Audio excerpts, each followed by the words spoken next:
Now, joining us on the program, David Burnett with Students for Concealed Carry on Campus. How you doing, David? Hey, Cam, I'm holding my own. How are you? I'm great. Glad you could join us tonight. And congratulations on the piece in USA Today on campus carry. How about that? Yeah. Yeah, the editor contacted me. He's like, we're writing our piece about it. You're the guy to write the opposing piece. And I thought for about 0.7 seconds, and I said, okay. Well, I thought it was a great one. I mean, let me just quote a little bit here. You say, for some, allowing guns on campus seems about as smart as fighting a flood with a garden hose. 1,000 what-if scenarios of students with guns seem to paint a vivid argument against guns on campus. However, these what-ifs boil down to nothing more than emotional arguments that don't match reality. We must not only ask what if, but also what is. And David, I thought that was a great way of putting it, because you're right. The arguments against campus carry are all of these hypotheticals, and nobody seems to want to talk about what the reality is right now. That the only thing they say preventing violent criminals or troubled individuals who may have murder on their minds is a policy that says you can't bring a gun onto campus. And they think that seems to work. Yeah, well, you see, but it's on your honor, okay? So, if you're bent on mass murder, then you're going to have to fall back on your honor to prevent you.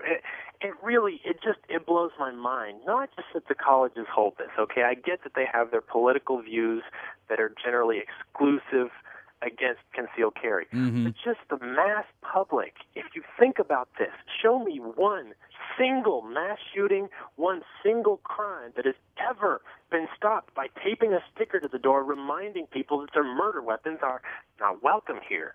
It's just mind-blowing. And I guess I just have to revert back to the idea that you can't reason someone out of a position they were never reasoned into. I look at the comments on this USA Today page. You can't get much worse than this. If no one had guns, then they wouldn't be a need for self-defense, was one of them. And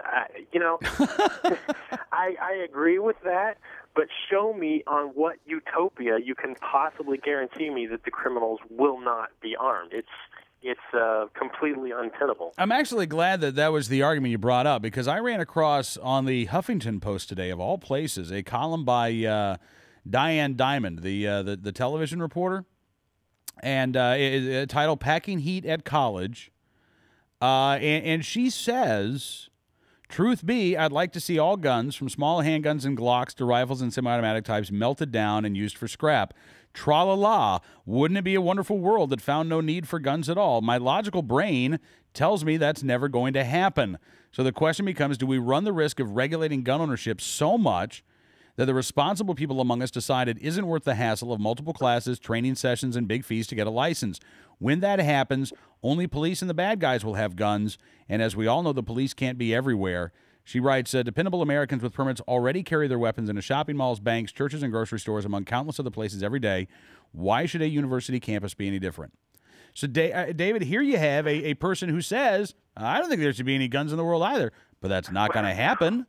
Well, I have two questions. First of all, how in the world did something that logical make its way to the Huffington Post? And number two, Cam, what were you doing on Huffington Post? I go where the news searches point me, right. And I have to say, I really was kind of surprised to see that at the Huffington Post. It was, that's the home of Paul Helmke and Josh Sugarman and Josh Horowitz and all of the other gun prohibitionists.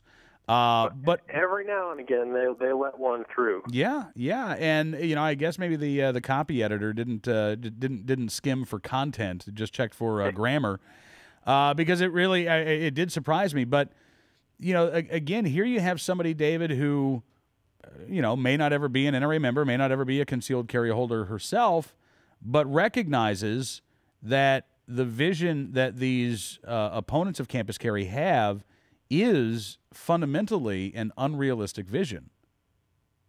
Right, and then they throw the unrealistic criticisms at us. I get these charges levied against me all the time. I'm starting to believe that I actually want to hand out Glocks and Heinekens to elementary school students at the door. It's like, what am I thinking? I need to come to my senses. My other personal favorite is "it could fail." somebody might not be able to take a shot. Somebody might accidentally shoot a bystander.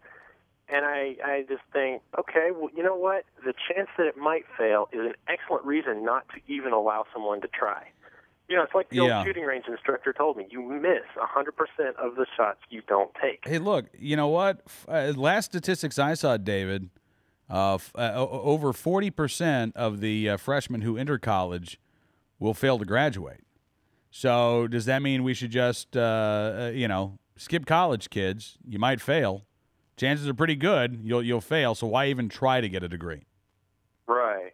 Or at least you'll fail out of college and you'll join the military because as you've no doubt heard, at the age of 18, the mind is not fully developed and the hormones are raging wild and the stresses of the classroom are just too much to cope with. So they'll go, I guess, join the military and do something tame like, I don't know, submachine guns fighting the enemies in the streets of Fallujah. Well, this is, you'll love this then. This is a quote, again, from this Diane Diamond piece, quoting the Brady campaign, a rep, an unnamed rep. The college age years, 18 to 24, are the peak years for engaging in gun crimes, abusing drugs and alcohol, attempting suicide, and having other mental health problems.